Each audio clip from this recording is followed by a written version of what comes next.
Any Kine live. Hi guys. And the Any Kine call is real. Getting kind of Any Kine. What kind of work is this, you two? Of Any Kine live. Look at the chain is out, gigantic, and he wants to land the same.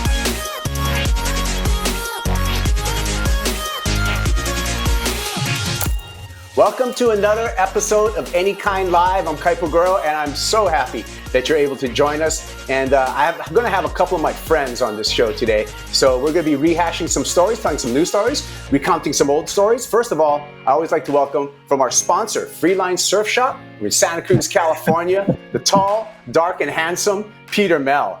Thanks. Pete, that's right. How you doing? Hi. That's where is it? Freeline. We got a retro logo back. We got all kinds of merch. Well, speaking of WSL, you know what? March 11th was a sad day for me. March 11th is when I got an email saying, hey, yo, man, WSL, we're not going to run any of the contests in March. I already had a ticket to Australia. That got canceled and stuff. And I was just like, wow, it's kind of dark days. And since then, I've been here on Oahu, which is great. You know, the water's clear. It's warm. We've had great waves. But I haven't been on a flight at all this year, 2020. Last year, I had 45 flights. 45 flights. 2020, 0 flights. Not even inter-island. So it's been a different world. Not even inter-island. No, we have quarantine inter-island. Wow. So, but a friend of mine, a great friend of mine, he didn't let the quarantine or the virus stop him. He went straight to the land, the island of the gods. Strider Wasilewski is going to join us on the show right now. Let's check out, and there he is, Strider.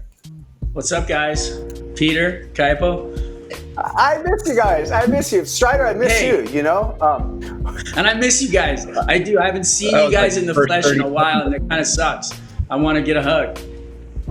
Yeah. So look at Strider. You unlocked the door, though. I'm talking about, we're going back to August of this year. Indonesia is like officially closed, okay? There's no entry, and I don't think there's any exit and stuff out of Indonesia, but you found a way to get down there to Bali. You picked the lock. How did you do that? Well, first of all, I gotta say that I don't think that things ever said that they were closed, and I don't think that there anywhere's actually been 100% closed after like the first month of COVID. And I was lucky enough to have a friend of mine. I was on the phone with a guy named Billy Stade, and he was in Mammoth. And I was going, hey, I was up there trying to do some stuff and hang out and check out some sites. And he was giving me all kinds of recommendations. And then he said, I'm actually on my way to Koreatown to the Indonesian consulate. And I was like, what? So he sent me 2 screenshots. One was of a guy in Indonesia who could get me the telex. And then the other one was from a guy at the Indonesian consulate. So I called the guy in Indonesia. I wired him some cash. I had a telex. I took that telex and I called the Indonesian consulate in Koreatown. They said, yeah, okay, come. And so I went, I Googled the Indonesian consulate, drove out there, found it in Koreatown, ended up in the parking lot in a little white tent, and this little Indonesian dude took my actual passport from me, and he's like, okay, bro, I'll see you in a couple of days. I said, well, can I get it today? He's like, nope. I said, well, how do I get it? And he said, well, I'll call you. And then I was like, well, what are you gonna call me? He's like, you're taking my passport. I'll call you, don't worry. And I'm like, I'm gonna leave my passport with this dude in a parking lot in Koreatown. In an 8x10 white tent. In a tent, dude. It was like, it was crazy. Anyway, I did it. I left. I got a text at like 2 o'clock the next day. 2 o'clock the next day, I got a text. He said, hey, bro, it's ready. He didn't say, hey, bro. He said, your visa's ready. Come and pick it up by 3. So I had an hour to get to Koreatown. Luckily, I was in town, and I jammed all the way in. This is a business visa that you went and got? No, or is it just a travel visa? This travel visa, social visa that lets you go there for 6 months. So it's just a normal visa. It wasn't even a business visa or anything special. No, and I went and I was like, all right. And interestingly got enough, social. I got the visa. I hadn't bought my ticket yet, and I was like, okay, Billy was on his way there. He made it. Said it was kind of sketchy. Like they asked him a bunch of questions, but they let him in. And I was like, well, I guess if he got in, I'm gonna go for it. And I didn't want to tell anybody because I didn't want to send anybody down that rabbit hole, not knowing what was down that hole. And so I was worried for myself about whether or not I was gonna get turned around. So I spent, at this point, probably about $4,000. And so when I got there, you know, I didn't know whether or not they were going to turn me around. I heard stories of people getting turned around, and luckily enough, I mean, it all went well. I walked out. There was Rizal, picked me up, and he was actually surprised. He's like, "You made it!" And I was like, "I made it, man! I couldn't believe it." And then so that's crazy, Strider. So you know what's the cool thing is, I'm calling you and Billy Slade some of the pioneers of kind of Slade, I'm sorry, the closet, of unlocking the door to Indonesia for surfers. Because since you guys went, there's been a ton of guys going down there. But yeah. So you well, guys funny unlocked enough, the door. the whole Lost crew going at the same time as I was going. Like literally, we must have got our visas at like the same exact time because they got there almost, I think, the day before I got there, and I had my visa before that, but I had to still ask my wife about going to Indonesia. Wait, and you went and got a visa obviously. You didn't ask your wife? Well, I wanted to make sure I had all my ducks in a row. I wasn't gonna like smart before the swell came. Get everything ready first, bro, and then if she says yes, you're ready to go. And if not, you know, you're gonna stay home and take care of things. But my wife was amazing. She looked at me and kind of knew I was irritated and edgy and been at home for a long time and just said, "Babe, you need a surf trip." And I was like, "Thanks." So the Wasilewski relationship advice is, before you ask, make sure you have everything. This makes sense. This makes all the sense in the world. Make sure you have everything in a row. So as soon as you hear yes, you can just like, boom, jet out of there. Like, love you. Oh, why make it difficult? I love that. She said no. That was that 4K. And people change their minds. Yeah. So you got to be ready. You better go. You got on that plane. Okay, wait. In one Indo trip, he went to G-Land. He went to, Ulu, stayed right there on top of it. Also went to, where else did you go? You went to Scar Reef. You went to, yeah, you went everywhere. West Sumbawa. Yeah, West Sumbawa. Went to Java. Went to Lombok. All in one trip. Did Nailed the inside of Bali. Did the Bukit. Did down all the way out.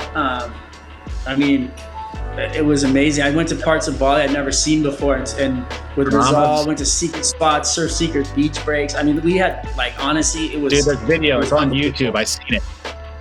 Yeah, you and the goat. We got all this stuff documenting on Strider's World's Instagram. It's pretty incredible because I just want to show everyone a message that I got from Strider once he did make it through this incredible process to get to the Uluwatu Surf Villas, which is probably the best place that you could possibly go, other than maybe the Ulu Cliff House, which is also a wonderful place over there in the vicinity. But so Strider gets there to Indonesia, and he gets to Bali, and then he said, and the whole time I'm talking to him, I'm trying to figure out a way, like, how can I go? I thought you were coming, Kipes. Yeah, I've been unemployed for a while, so it's been tough. But let's take a look. Me too. So let's take a look. Nick, you got that video you can roll? Because this is some good stuff, because there was instantly, usually Strider and I hang out, but there was instantly a replacement for myself, and here it is. Kipes. Sorry, bro. We got you new pepper, black pepper. New black pepper over here. Salt and pepper got reunited. Black got pepper from Indo, from Bali, blah.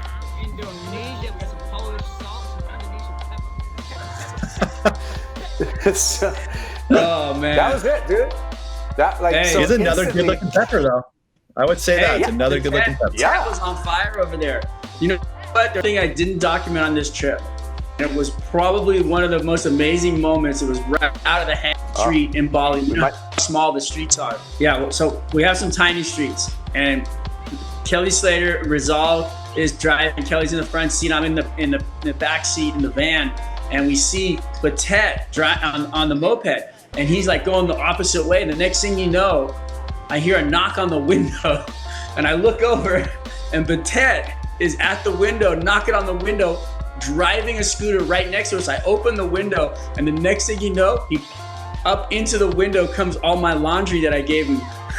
He took my laundry, got it done, and delivered it through the window while driving down these narrow streets in Bali, and threw it at me through the window. And then a car was coming, and he jetted off into a driveway, and I thought he got taken out. And it was like the funniest thing you've ever seen in your whole life, and I wish I had that on wax, but at least we could talk about it. It was amazing. Batet, you're amazing. Hey. Batet's amazing, right? And then from your trip, Batet came down there, was down there as a hosting you guys, and Kelly Slater came down, and Batet, and we saw some footage of Batet and Kelly sharing a barrel, which was pretty cool, right? So, yeah. And then that morning was all time. The waves were, everybody knew it was going to be really good, and I went down there at dawn at 6 o'clock in the morning, paddled out by myself, and basically was getting blown out of tubes with nobody in the water. It was like 2 people out, and I actually came in that morning, and everybody paddled out, and I just let them. I didn't even go back out. I just cruised it and watched. I was like so stoked with my surf in the morning by myself, and those guys decided it was pretty crowded, so they started sharing waves, and it was pretty epic how well they rode waves together. And so I guess there's here it is. Here's some of your session right there. Dry hair, don't care. Freaking Wasilewski. What's up? You know what? Padang Padang is an incredible wave, and this was my first trip I'd ever got to surf it. And the boys were, gracious enough to hook me up, because even though there's very little crowds down there, when this wave breaks, all the local guys are on it, and it is probably harder than even Pipeline to get a set. Wow. Tight lineup, competitive crew. But local crew, tight-knit local crew. And they are on it, and they lock it down. But you know what? They were really cool with me, and they were inviting, and they, go Strider when the sets came. They would hook me up with one, and it was awesome. So this is G-Land, like you're not... Check this out. This is G-Land that you're not going to see like this for a long, long time, Strider. You took a jet boat over there. No, that's actually Scar Reef. Oh, Scar Reef. Yeah, Which looks beautiful. That's a special wave. And we sent the photos from that to a surf publication that hopefully is going to use them. But we have photos. We have a whole vault of photos from that trip that we haven't even dropped yet, just because we weren't sure what to do with them. I mean, it was incredible. And there's Boat Life, there's Billy. There you go. And Chong right there, the guy on your left of the screen, that guy. So he is the surf guy down there. He will tell you when and where to get the waves, and he is on it, and he will tell you what's up. If you're lucky enough to work with him, you're gonna score. Trust me. Chong knows. Wow.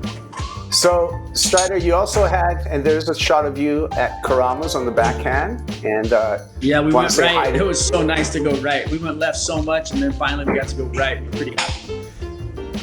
So hey, another guy joined you though, Kelly Slater. You got to spend some time with him, and I hear you're his new coach.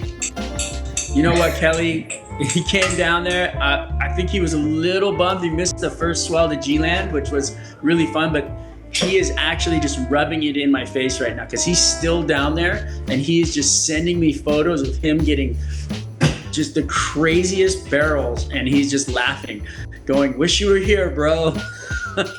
Wow. And he's absolutely swimming right now. There's a whole nother swell hitting right now that's just going to be insane. And this is the last hurrah, I think, for him down there. But there's still a crew, and it is going to be firing like in a few days down there.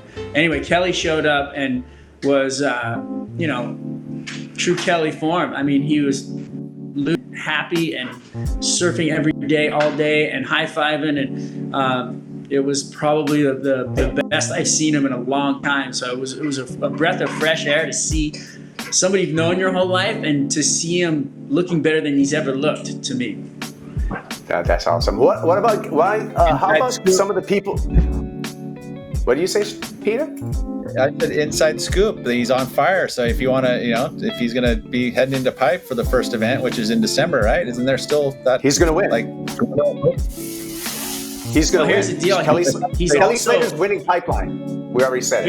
Here's some more like crazy information. He's down there designing boards all day long with a guy named Mike Wu, and he's got all of his other boards down there that he took too. So he's got, the Tomos and all these shapes and all these different boards that he brought, and then he's basically designing the best boards he can for this year on tour, which is, to me, at least that's what I thought he was doing, and that's what it looked like he was doing. He didn't clearly tell me that, but I was watching him create surfboards that were looking more conventional, but had all of the elements of those little spacecrafts that you see him ride stuffed into a conventional looking board.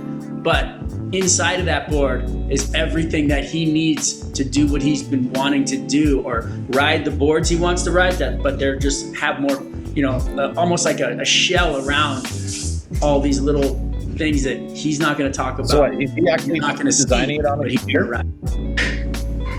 Is he designing them on the computer himself? Yeah, a guy named Mike Wu and he were down there designing boards constantly. On a computer, right? On a like Aku 3 shaper. days later, 3 days later, those boards would show up finished.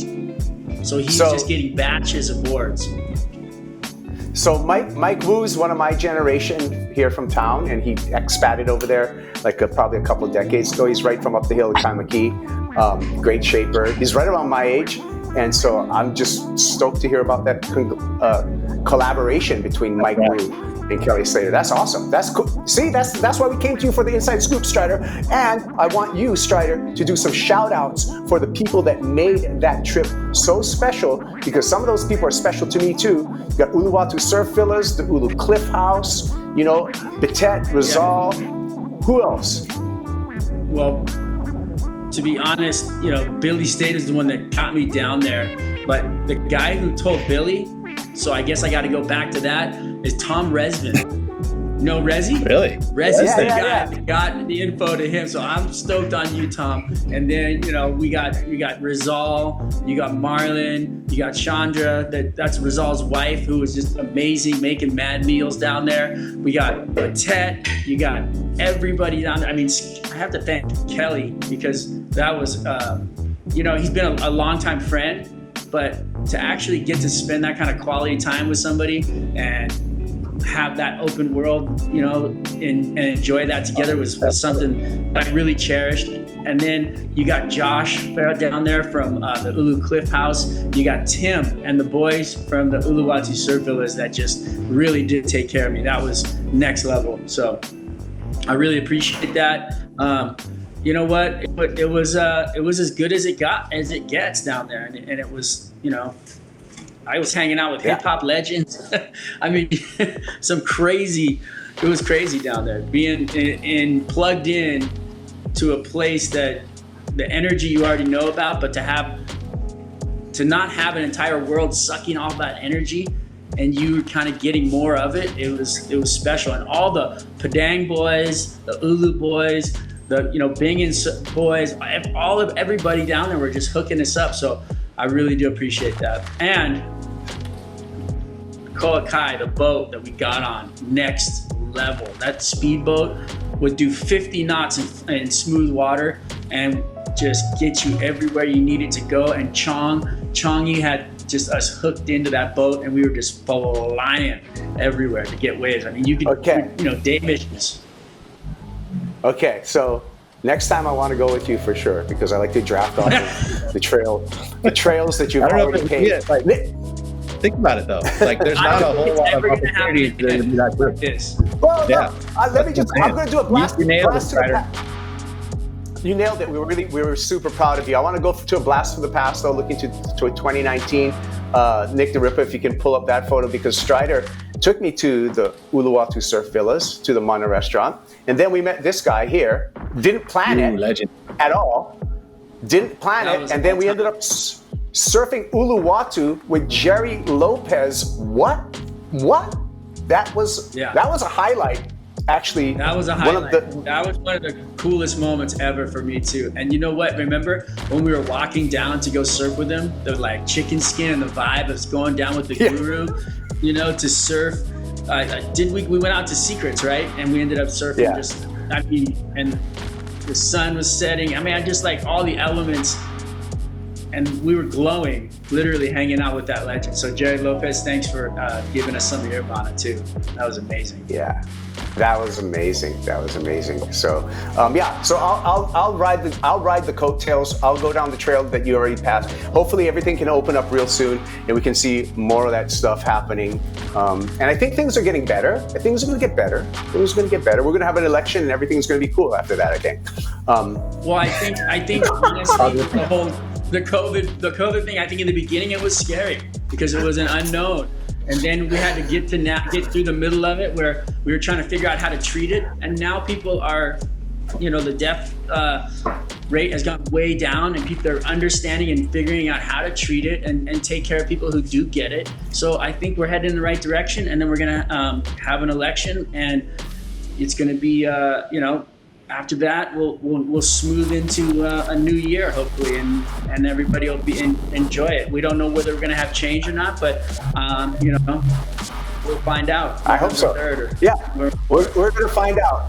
But meanwhile, Strider's living his best life, and Peter and I were really proud of you. But another thing, Strider, is that you have a signature selfie that you take all over the world. Oh, yeah. And if we can show Nick the Ripper the signature selfie, like, so here's the one location.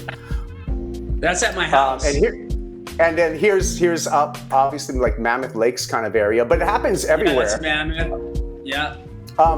What's with the signature selfie? What was your inspiration to do these? Because there's a number of them all over the world. Well, okay, here's the deal. The ladies get away with that stuff all day long. So I was like, me too. I'm doing it. I'm chilling, watch it bang. And you know what? Live it. Own it. I love it. Don't ever. That is so good. And you know what? When the broadcast body's looking good, it's looking good. Yeah, I will agree. Good job, Strider. I gotcha, man. You're like, good job. Good job, Strider. Why don't you look at? You know, those Strider. were actually, I sent those to you guys. I didn't post those. Those weren't posted. Oh. You can pull up the posted ones, but I mean, it's cool. I sent you some fresh ones. Don't worry. Oh, that's good. Ain't nothing but love, bro. Pete, will you kiss Strider? Just kiss Strider right now. You turn in that direction just for a second. Yeah. Right? Go ahead. Yeah. I love it. All right. Hey, Peter. I like being in the middle. I got two studs next to me. Hey, Pete, I heard you're on the mid-lengths now. Yeah, I am. Thank you. So Peter, I want us to shift the conversation to you because 21 years ago, right about this time, you rode a very, very large wave at Mavericks, perhaps the largest wave ever ridden there. And it's right now in Surfline. There's Peter Mel, and you can talk story and hear all about his adventures of scaring the shit out of himself and just for and everyone Pete. Watching. Hey, Pete, can I ask you a quick question? Yeah. When was that interview? When was the interview done for that? That was several years later. I don't know exactly the date, but I would say that it was probably 10 years after it happened. Why? Did I look good? Do I have some gray hairs? Real good. Oh, too funny. Look at how good he looks. Well, yeah, everyone looked better when they were younger, dude. But look, you got your helmet hair. No, it's the helmet hair. Right now, he doesn't have any product in his hair, so but right there, look, he's got the helmet. That was rough morning. Stop it. I love that. So, hey, by the way, you can check it out, Talk Story. It's on Surfline right now. And Peter Mel, looking back to October 28th, 1999, in that epic session that still, I feel like the bar is still been set for there, Peter. Right now, we got guys who are going to be charging really big waves in Nazaré. There you go. That's not even That's Kai Lenny. on a wave That's that a big wave. Oh, the thing was huge when it stood up. It's weird though on those waves. I'm going to compare that to Mavericks. In Nazare, it's hard to tell when the guy's at the bottom of those waves, and maybe it's just the It's angle. like never ending bottom. When two waves they collide, really, because it's like a ricochet.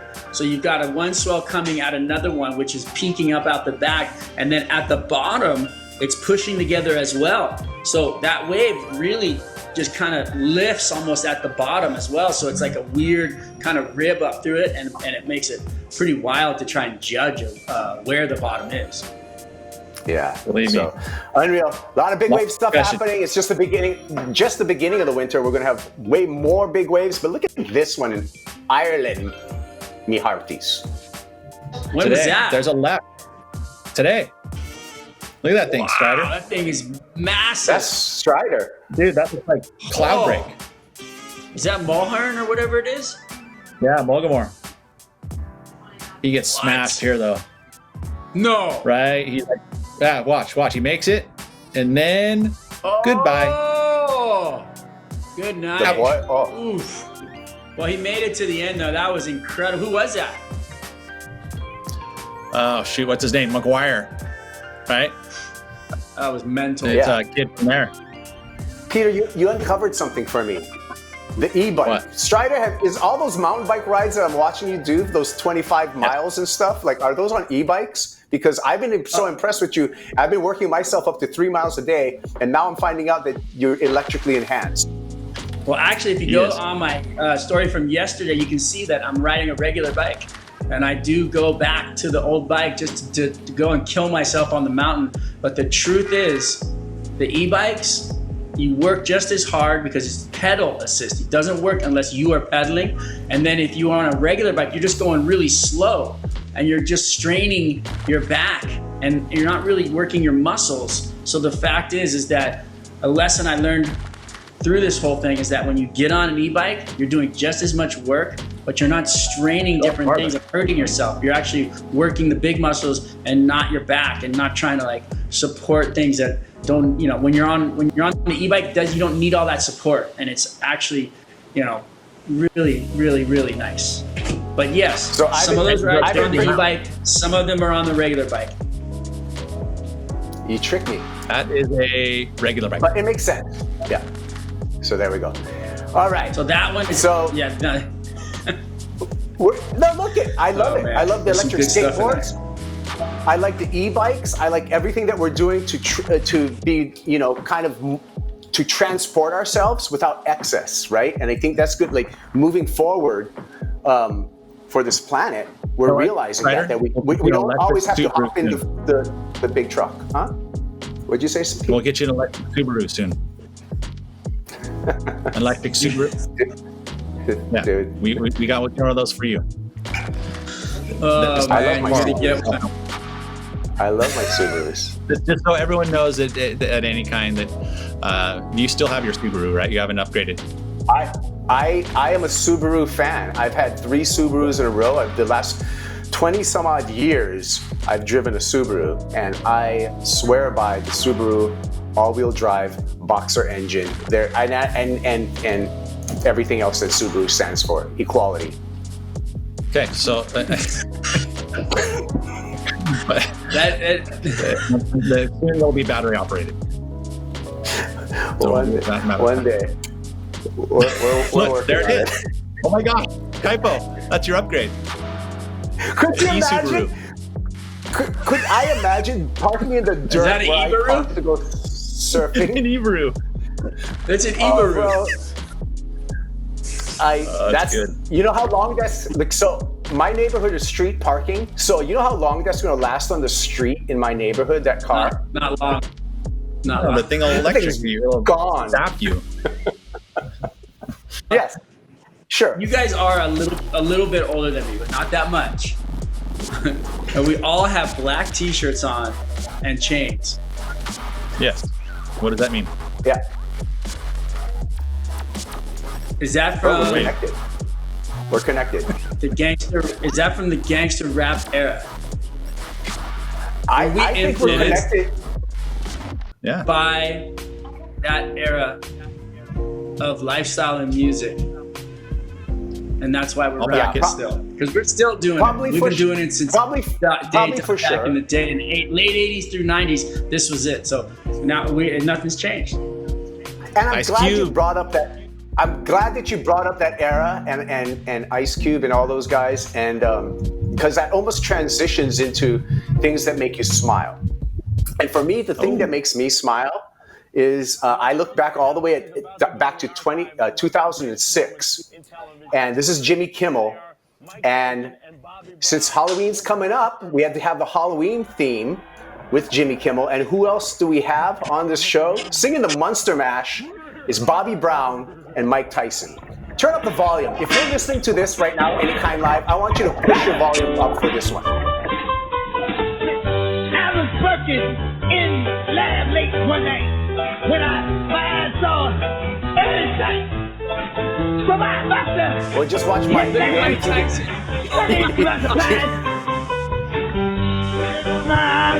You know what? I don't know. What the There's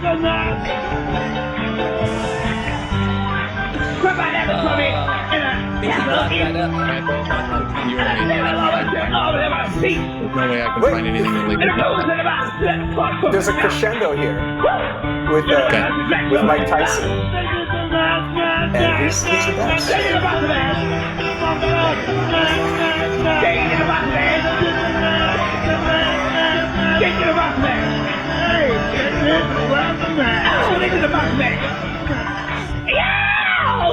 Unbelievable. Look at Kaipo. Thanks for taking us down your humor hallway, bro. Dude, he comes up with it. I don't know where he finds himself. It's unbelievable. Well, with that, I want to have some final words from Peter Mel because Pete, I don't have any always words. good to see you. I'm so stoked I got to spend an hour with you guys, and that's truly the best, is to see your faces, your smiling faces, be able to talk to Strider. I do get phone calls, occasionally. We should actually call each other a bit more. We love you, Strider Wasilewski. You know what's great Peter about Mel. good friends? You don't have to see them a bunch of times. We haven't seen each other in whatever it is, 8 months, whatever. But when we all get back together, it's going to be like we never left each other. We're gonna, and you guys will be right back to being sick of me as soon. This is going to take a little bit of time, a couple comments. You guys will be looking at me like, man. You know what, though? When we get back together, it's going to be great. But I also next month, think dude. I think some of the petty arguments that we had in the past probably will never happen again because we're going to have like a really new appreciation for each other, because all of us have had like little goofy shit that we've done with each other because we're like brothers and we've done goofy shit to each other. I mean, and it's, now I've always appreciated you guys, but I appreciate you guys even more now. And so Right on. I had to get that off my chest. We need love in the world right now. That's the only thing that we can count on, and that's what's going to make things better. Yeah. Is we're just going to spread the love every single time, any kind live. And thank you to all of our viewers. We really appreciate the support. If you like the episode, hit the thumbs up, subscribe to the channel, and hit the bell to get notifications. More Any Kind Live coming your way real soon. Aloha.